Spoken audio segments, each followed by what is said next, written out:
जय संतोषी माता की। आपका स्वागत है हमारे चैनल पर। आज की इस वीडियो में आप सुनेंगे संतोषी माता व्रत की कथा। संतोषी माता का व्रत शुक्रवार के दिन किया जाने वाला सबसे उत्तम व्रत है। संतोषी माता का व्रत करने से सुख सौभाग्य में वृद्धि होती है एवं मनोकामनाओं की पूर्ति होती है। तो सभी प्रकार की व्रत कथाओं को सुनने के लिए और हमसे जुड़े रहने के लिए आपको बस हमारे चैनल को सब्सक्राइब करके बेल आइकन पर प्रेस करना है और आज की कथा अच्छी लगे तो लाइक करना है और शेयर करना है। इसके साथ ही कमेंट में जय माता दी अवश्य लिखें। तो चलिए अब हम सुनते हैं शुक्रवार व्रत की कथा।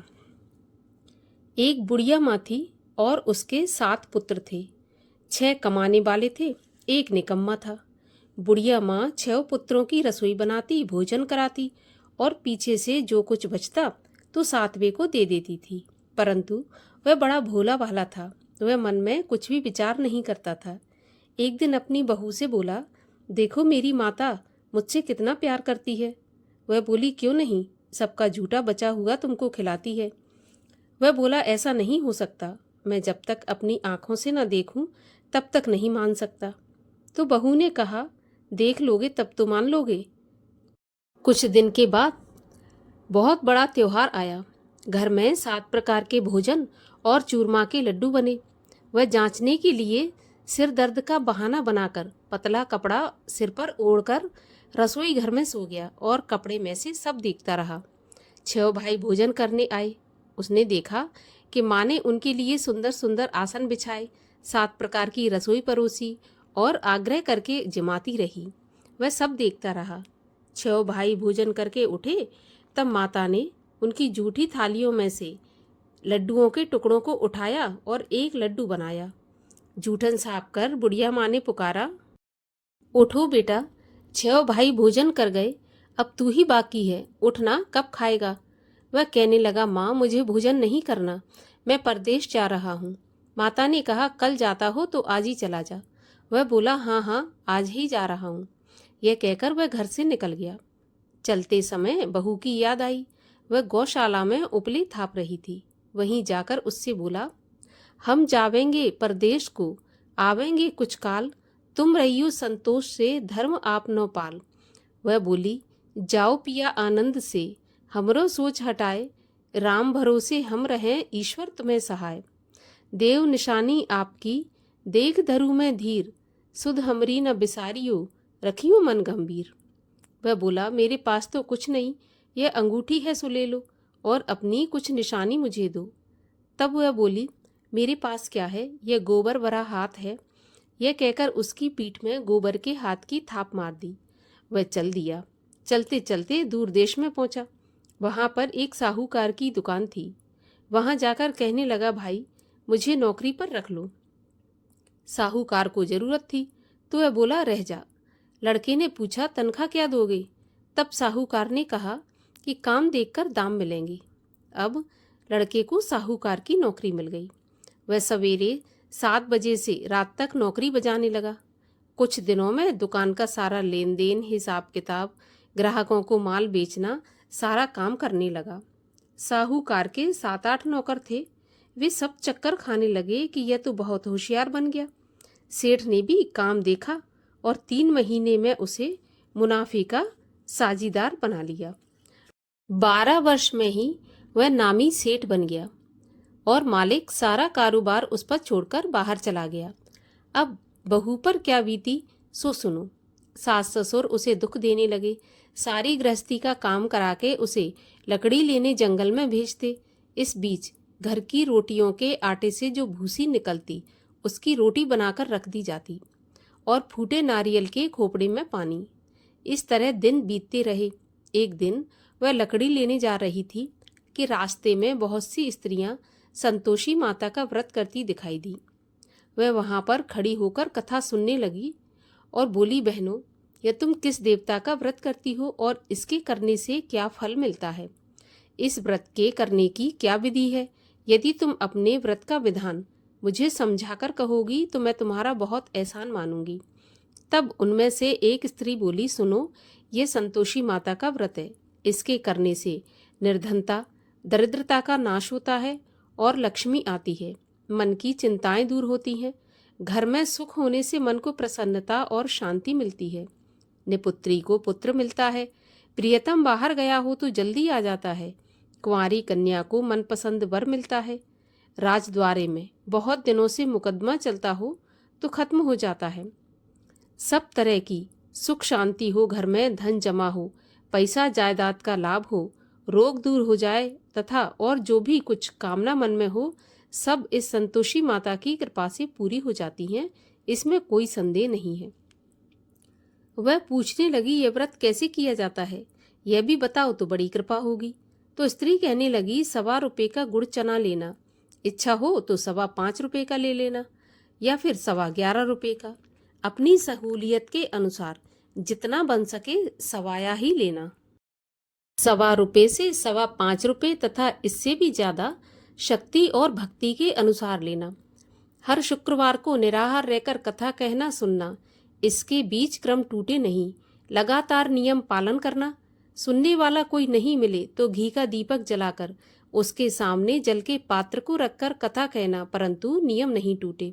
जब तक कार्य सिद्ध न हो नियम पालन करना और कार्य सिद्ध हो जाने पर ही व्रत का उद्यापन करना। 3 मास में माता पूरा फल प्रदान करती हैं। यदि किसी के खोटे ग्रह हों तो भी माता 1 वर्ष में अवश्य कार्य सिद्ध करती हैं। कार्य सिद्ध होने पर ही उद्यापन करना चाहिए, बीच में नहीं। उद्यापन में 2.5 सेर आटे का खाजा, इसी नाप से खीर तथा चने का साग बनाना, 8 लड़कों को भोजन कराना, जहाँ तक मिले देवर जेठ भाई बंधु कुटुंब के लड़के लेना, ना मिले तो रिश्तेदारों और पड़ोसियों के लड़के बुलाना, उन्हें भोजन कराना, यथाशक्ति दक्षिणा देकर माता का नियम पूरा करना। उस दिन घर में कोई खटाई न खाए, इस बात का ध्यान रखना। यह सुनकर बुढ़िया के लड़के की बहू चल दी।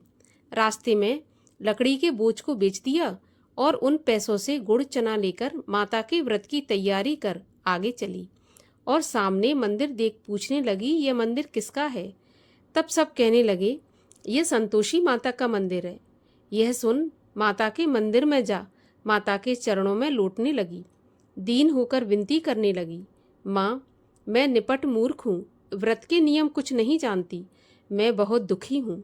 हे माता जगत जननी, मेरा दुख दूर कर, मैं तेरी शरण में हूँ। माता को दया आई। एक शुक्रवार बीता कि दूसरे शुक्रवार को ही इसके पति का पत्र आया और तीसरे को उसका भेजा हुआ पैसा भी आ पहुंचा। यह देखकर जेठानी मुंह से कोड़ने लगी, इतने दिनों में इतना पैसा आया, इसमें क्या बड़ाई है। लड़के ताने देने लगे। काकी के पास अब पत्र आने लगे, रुपया आने लगा। अब तो काकी की खातिर बढ़ेगी, अब तो काकी बुलाने से भी नहीं बोलेगी। बेचारी सरलता से कहती, भैया पत्र आवे रुपया आवे तो हम सबके लिए अच्छा है। ऐसा कहकर आंखों में आंसू भरकर संतोषी माता के मंदिर में आकर मातेश्वरी के चरणों में गिरकर रोने लगी और बोली, माँ, मैंने तुमसे पैसा नहीं मांगा, मुझे पैसे से क्या काम है, मुझे तो अपने सुहाग से काम है, मैं तो अपने स्वामी के दर्शन और सेवा मांगती हूँ। तब माता ने प्रसन्न होकर कहा, जा, तेरा स्वामी आएगा। यह सुन खुशी से बावली हो घर में जाकर काम करने लगी। अब माता विचार करने लगी कि इस भोली पुत्री से मैंने कह तो दिया कि तेरा पति आएगा, पर आएगा कहाँ से, वह तो स्वप्न में भी इसे याद नहीं करता, उसे याद दिलाने मुझे ही जाना पड़ेगा। इस तरह माता बुढ़िया के बेटे के पास जाकर स्वप्न में प्रकट होकर कहने लगी, साहूकार के बेटे सोता है या जागता है। वह बोला, माता, सोता भी नहीं हूँ जागता भी नहीं हूँ, बीच में ही हूँ, कहिए क्या आज्ञा है। माँ कहने लगी, तेरा घर बार कुछ है या नहीं। वह बोला, मेरा सब कुछ है माता, माँ बाप भाई बहन बहू, क्या कमी है। माँ बोली, भोले पुत्र, तेरी स्त्री घोर कष्ट उठा रही है, माँ बाप उसे दुख दे रहे हैं, वह तेरे लिए तरस रही है, तू उसकी सुध ले। वह बोला, हाँ माता, यह तो मुझे मालूम है, परंतु मैं जाऊं तो जाऊं कैसे। परदेश की बात है, लेन देन का कोई हिसाब नहीं है, जाने का कोई रास्ता नजर नहीं आता, कैसे चला जाऊं। माँ कहने लगी, मेरी बात मान, सवेरे नहा धोकर संतोषी माता का नाम ले घी का दीपक जलाकर दंडवत करके दुकान पर जाकर बैठ जाना।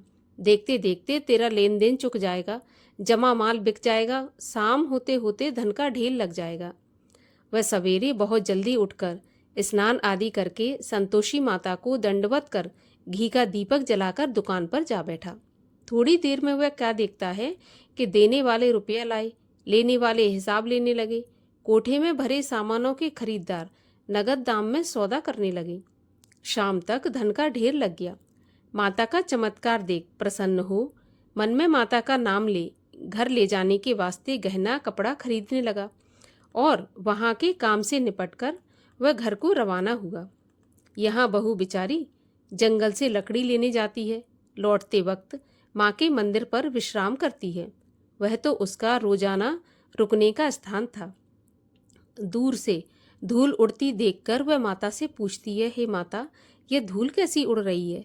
तब माँ कहती है, पुत्री, तेरा पति आ रहा है। अब तू ऐसा कर, लकड़ियों के 3 बोझ बना ले, एक नदी किनारे रख, दूसरा मेरे मंदिर पर और तीसरा अपने सिर पर रख ले।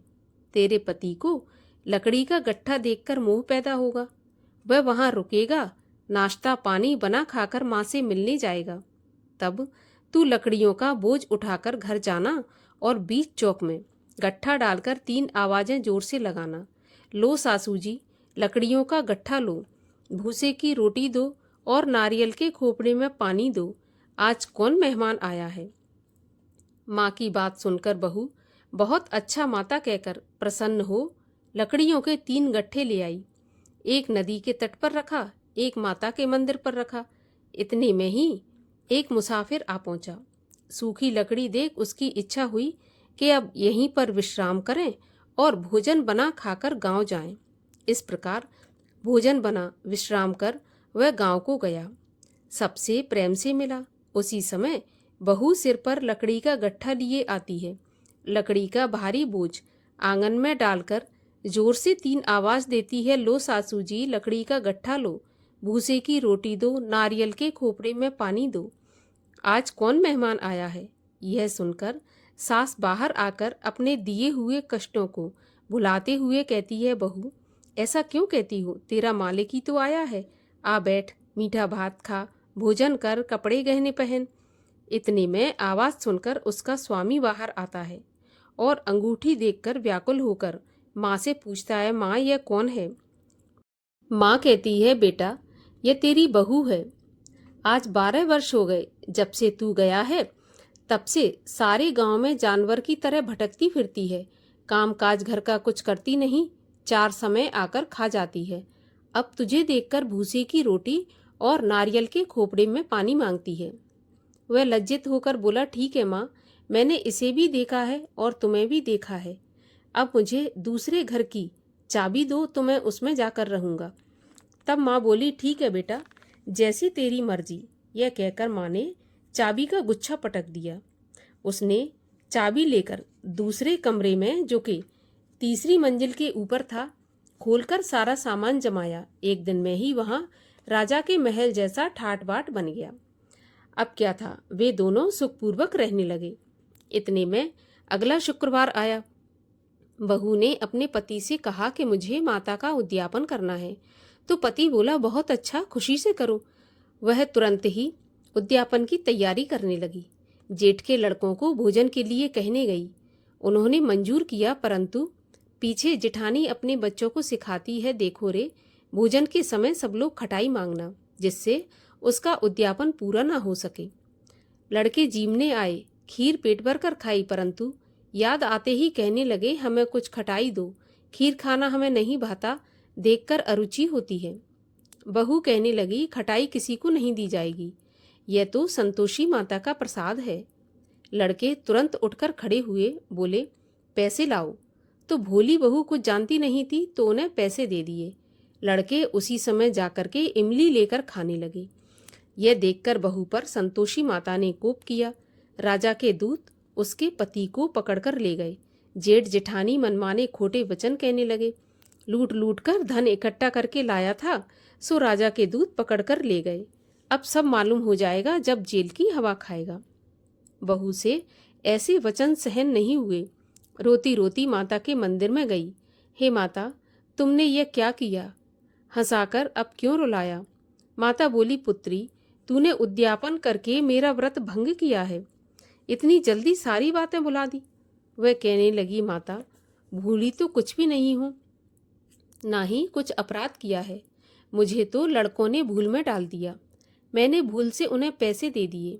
मुझे क्षमा कर दो माँ। माँ बोली, ऐसी भी कहीं भूल होती है?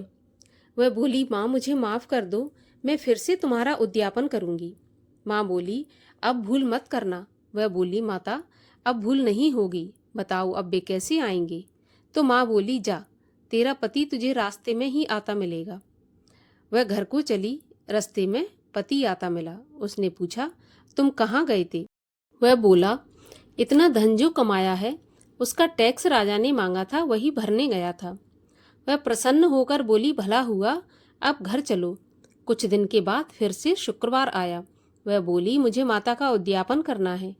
पति ने कहा, करो। वह फिर से जेठ के लड़कों से भोजन को कहने गई। जेठानी ने एक दो बातें सुनाई और लड़कों को सिखा दिया कि रे, तुम पहले ही खटाई मांगना। लड़के कहने लगे, हमें खीर खाना नहीं भाता, जी बिगड़ता है, कुछ खटाई खाने को दो। वह बोली, खटाई खाने को नहीं मिलेगी, खाना हो तो खाओ। यह कहकर वह ब्राह्मणों के लड़कों को लाकर भोजन कराने लगी। यथाशक्ति दक्षिणा की जगह एक एक फल उन्हें दिया। इससे संतोषी माता प्रसन्न हुई। माता की कृपा होते ही 9वें मास उसको चंद्रमा के समान सुंदर पुत्र प्राप्त हुआ। पुत्र को लेकर प्रतिदिन माताजी के मंदिर में जाने लगी। माँ ने सोचा कि यह रोज आती है, आज क्यों ना मैं ही इसके घर चलूं, इसका आसरा देखूं तो सही। यह विचार कर माँ ने भयानक रूप बनाया।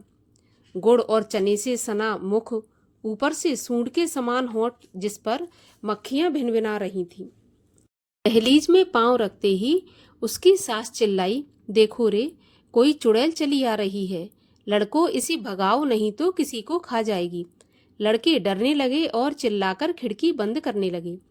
छोटी बहू रोशनदान में से सब देख रही थी। प्रसन्नता से पगली होकर चिल्लाने लगी, आज मेरी माताजी मेरे घर आई हैं। यह कहकर बच्चे को दूध पिलाने से हटाती है। इतने में सास का क्रोध फूट पड़ा। बोली, देखो कैसी उतावली हुई जो बच्चे को पटक दिया। इतने में माँ के प्रताप से जहाँ देखो वहाँ लड़के ही लड़के नजर आने लगे। वह बोली, माँ जी, मैं जिनका व्रत करती हूँ वह वही संतोषी माता है। इतना कहकर झट से सारे घर के किवाड़ खोल दिए। सबने माता के चरण पकड़ लिए और विनती करके कहने लगे, माता, हम मूर्ख हैं, हम अज्ञानी हैं, पापी हैं। आपके व्रत की विधि हम नहीं जानते। आपका व्रत भंग करके हमने बहुत बड़ा अपराध किया है। हे माता, आप हमारा अपराध क्षमा करो। इस प्रकार माता प्रसन्न हुई। माता ने बहू को जैसा फल दिया वैसा सबको दें। जो इस कथा को पढ़े या सुने उसका मनोरथ पूर्ण हो। बोलो संतोषी माता की जय। संतोषी माता की आरती। जय संतोषी माता मैया, जय संतोषी माता, अपने सेवक जन की सुख संपत्ति दाता। जय संतोषी माता, सुंदर चीर सुनहरी, माँ धारण कीनो, हीरा पन्ना दम के, तन श्रृंगार लीनो। जय संतोषी माता, गेरू लाल छटा छवि, बदन कमल सोहे, मंद हसत करुणामयी, त्रिभुवन जन मोहे। जय संतोषी माता, स्वर्ण सिंहासन बैठी, चवर ढुरे प्यारे, धूप दीप मधुमेवा, भोग धरे न्यारे। जय संतोषी माता, गुड़ और चना परम प्रिय, में संतोष किए, संतोषी कहलाई भक्तन वैभव दिए। जय संतोषी माता शुक्रवार प्रिय मानत। आज दिवस सोही भक्त मंडली छाई। कथा सुनत मोही जय संतोषी माता। मंदिर जगमग ज्योति मंगल ध्वनि छाई। विनय करे हम बालक चरणन सिर नाई। जय संतोषी माता। भक्ति भावमय पूजा अंगीकृत की जय। जो मन बसे हमारे इच्छित फल दी जय। जय संतोषी माता। दुखी दरिद्री रोगी संकट मुक्त किए। बहुधन धान्य भरे घर सुख सौभाग्य दिए। जय संतोषी माता। ध्यान धर जो नर तेरो मन वांछित फल पायो। पूजा कथा श्रवण कर घर आनंद आयो। जय संतोषी माता। शरण गहे की लज्जा रखियो जगदम्बे। संकट तुम ही निवारो दयामयी अम्बे। जय संतोषी माता। संतोषी माँ की आरती जो कोई नर गावे। रिद्धि सिद्धि सुख संपत्ति जी भर के पावे। जय संतोषी माता। बोलिए संतोषी माता की जय।